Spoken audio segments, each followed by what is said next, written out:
it took a lot of trial and error, but then once we zeroed in on it, it felt like, oh yeah, that's right. That's iconic. That like reflects the film. That's her magic weapon. That's her Excalibur.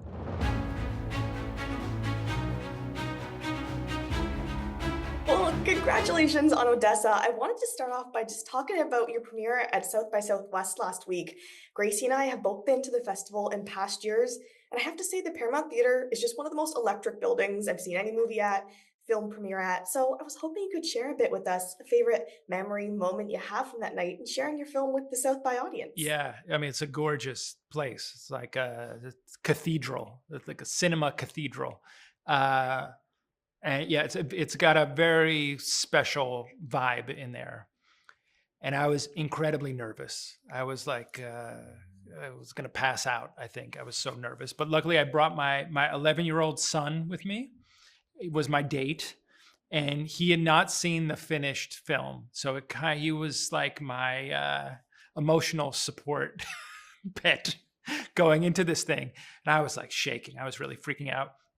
But the crowd was very supportive and really engaged. And it's a wild film, but people seem to dig it and get into it. And then the best part for me was film was over. I went backstage, and then my son showed up and he was crying. He was so into it, uh, which it's nice to make it personal.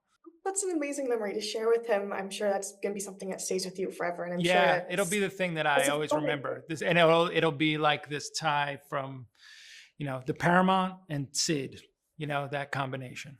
That's amazing. Well, I was actually watching the post-screening Q&A yesterday online. I couldn't tell you were nervous at all, so you did a Oh, great job good. of hiding the nerves if you were Yeah, at all. yeah, good, great. But you briefly spoke a little bit about that during when you were in the early stages, having conversations with Sadie Sink about the type of mannerisms Odessa would possess. Yeah. Have find inspiration, you said, in Charlie Chaplin and Woody Guthrie. I find that so fascinating how something like movement and fluidity of a character can affect how we see them and perceive them. So I'm curious to know if you could elaborate a little bit more on that and what were some of those movements that were important for you and for us as audiences understanding who Odessa is. Yeah, there's something about Odessa that I wanted her to feel kind of awkward and strange, and kind of this is a a young woman who's going out into the world for the first time, at 19, 20 years old, and is not used to being around human beings, has been he lived a very secluded, desolate lifestyle.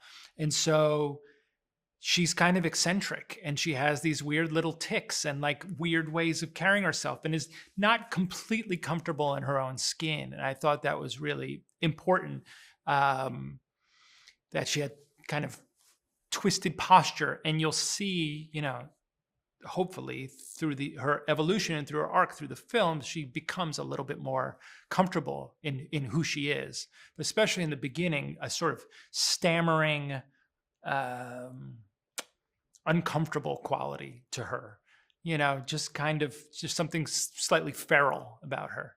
And so we worked a lot about that, because Sadie is a very poised, you know, presence.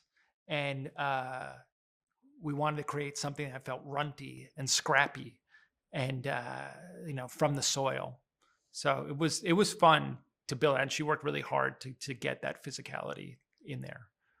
I love that you talk about the evolution that Odessa has from start to finish. One of the things that I really loved about this film was the use of color and light. Obviously, just by your background alone, we can see there's a Yeah. lot of it. Yeah. So at the start of the movie, I kind of felt like the colors were super bright, and it shows that Odessa hasn't really had that real life experience yet. And then as she gets more experience, that filter kind of goes away until the end where it actually does fully go away. So I'm Right. wondering, you as a director, were you thinking about these things when you were playing with the colors, Oh and yeah, definitely. what Yeah. did you want them to represent?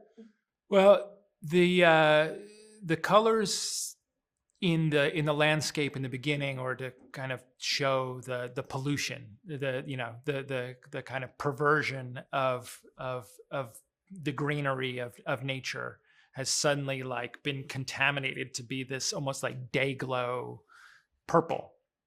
And as she goes on this adventure, we get less and less grass. We get less and less trees. So we see that less, and then we're stuck in this kind of gross, sleazy port town. It feels very claustrophobic and neon lit, and you just want like some breathing room. And then so that has its own texture and vibe. And then then there's like the solace of Yuri's bedroom, which has its own kind of like soft. It's a sleazy joint too. That one was much more influenced by like Weimar Germany, but it has like, they end up having their own like little glow, their own little force field in there. Dreamy space. So yeah, there's like a lot of different locations and worlds that you go into in the film. And they all have their own look and feel and character and personality. Yeah.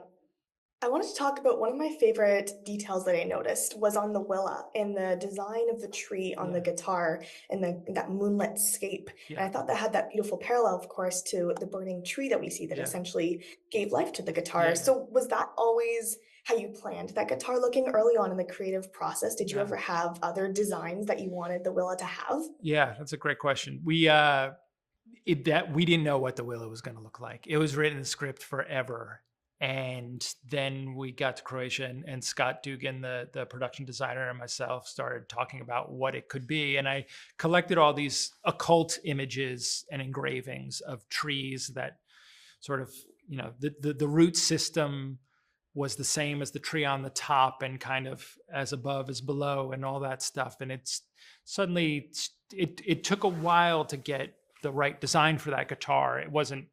It took a lot of trial and error, but then once we zeroed in on it, it felt like, oh yeah, that's right. That's iconic. That like reflects the film. That's her magic weapon. That's her Excalibur. Yeah, as soon as I saw it, I kept pausing on it and looking at all the details. I thought there was just so much to look at. And I was like, I'm very lucky I can actually pause this and look at it. It has like, it's like a living being with like root system that almost feel like veins of life force moving through it. Yeah. I love that. I want to talk about the ending specifically without giving too much away. Yeah. We see this little girl playing a guitar and singing.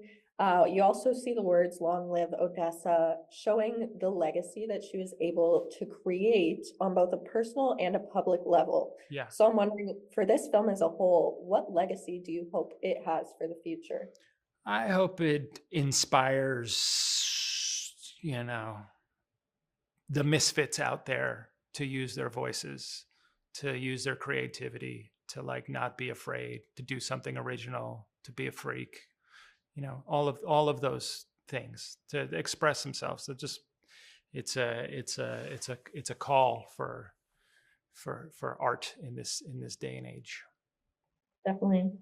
That's awesome. Well, I know we're out of time here, so this being your last interview, I don't want to go over for you, great. but we want to say thank you so much Thanks. for joining us here and giving us this time. We appreciate it so much, Geremy. Appreciate it. Congratulations on Odessa. Thank you. Appreciate it.